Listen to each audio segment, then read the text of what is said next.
আপনারা ইলিশ মাছের রপ্তানি করবেন, এই প্রেম প্রীতি বাংলাদেশের মানুষের চোখে ভালো লাগে না। নবীর ইজ্জতের গ্যারান্টি না পেলে ভারত খান খান হয়ে যাবে। আমরা বলি আমার নবীর ইজ্জতের উপর আঘাতকারীদের সঙ্গে ব্যবসা করে বৈদেশিক মুদ্রা আমদানি করবার প্রয়োজন নাই। প্রয়োজনে আমরা পেটে পাথর বাঁধবো, নবীর উপর আক্রমণকারীদের সঙ্গে কোনো আপোষ নাই। ভারতের রাষ্ট্রদূতকে তলব করেন, সতর্ক করেন, যদি সতর্ক না হয় প্রয়োজনে কূটনৈতিক সম্পর্ক ছিন্ন করেন। আপনারা জানেন, আমরা দেখছি পার্শ্ববর্তী দেশ ভারতে 2 দিন পর পর আমাদের প্রিয় নবীজিকে নিয়ে কটূক্তি করা হচ্ছে। কয়েকদিন আগে গেল নুপুর শর্মা, এখন আবার আসছে মহারাজ, তাকে আবার উস্কানি দেয় ক্ষমতাসীন বিজেপির সাংসদেরা।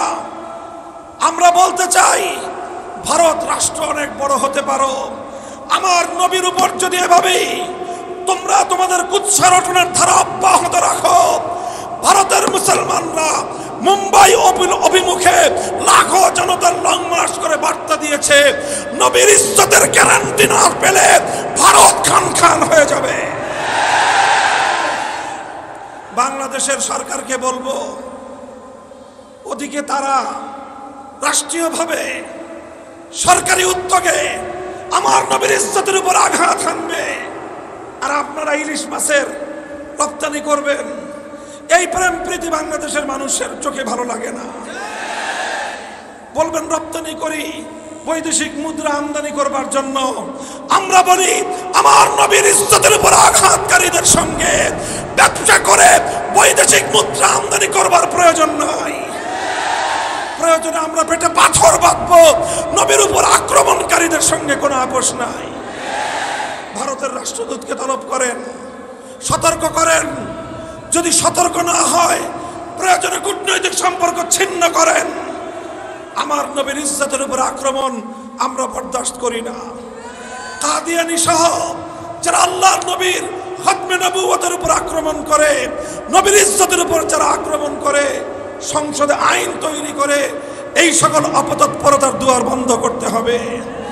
আমাদের সেই দাবি আমরা আবার জানিয়ে রাখি, আল্লাহর নবীর ইজ্জতের বিরুদ্ধে, নবীর সম্মানের উপর কটূক্তিকারী মুরতাদের জন্য সর্বোচ্চ শাস্তির বিধান, মৃত্যুদণ্ডের আইন চাই আমরা। সংগ্রামী সাথী ও বন্ধুগণ, ইনশাআল্লাহ আলেম সমাজের সাথে আপনারা আছেন তো? আমরা ক্ষমতার রাজনীতি করি না, আমরা ক্ষমতার রাজনীতি করি না, আমরা মানুষের জন্য রাজনীতি করলে আমরা ইসলামের সম্মান রক্ষা করার জন্য রাজনীতি করি। হেফাজতে ইসলাম বাংলাদেশ অরাজনৈতিক সংগঠন। অরাজনৈতিকের অর্থ হলো কোনো দলীয় রাজনীতি হেফাজতে ইসলাম করে না, কিন্তু ইসলামের উপর আঘাত আসলে এক মুহূর্তের জন্য হেফাজত অতীতেও নীরব থাকে নাই, ভবিষ্যতেও নীরব থাকবে না। কথাগুলো বুঝলে ভালো হবে, না বুঝলে কিভাবে বুঝায় দিতে হয় সেই ভাষাও আমাদের জানা আছে। ইনশাআল্লাহ আগামী দিনে আপনাদের প্রিয় নেতা, আপনাদের রাহবার, এই সিংগাইরের মাটিতে হেফাজতে ইসলামের প্রতিনিধি আল্লামা খালেদ সাইফুল্লাহ আইয়ুবী সহ দেশের শীর্ষ উলামায়ে কেরাম আপনাদেরকে যখন ডাক দিবেন, যে কোনো ডাকে সারা দিনে প্রস্তুত থাকবেন তো ইনশাআল্লাহ?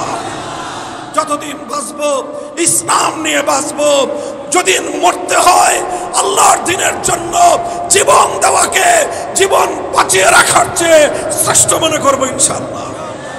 নাসরুম মিনাল্লাহি ওয়া ফাতহুন করিম। হেফাজতে ইসলাম বাংলাদেশ জিন্দাবাদ, বাংলাদেশ জিন্দাবাদ। ওয়া আখিরু দাওয়ানা আলহামদুলিল্লাহি রাব্বিল আলামিন। আসসালামু আলাইকুম ওয়া রাহমাতুল্লাহ। সুবহানাল্লাহি ওয়া বিহামদিহি, সুবহানাকাল্লাহুম্মা বিহামদিকা আশহাদু আল লা ইলাহা ইল্লা আনতা আস্তাগফিরুকা ওয়া আতুবু ইলাইক।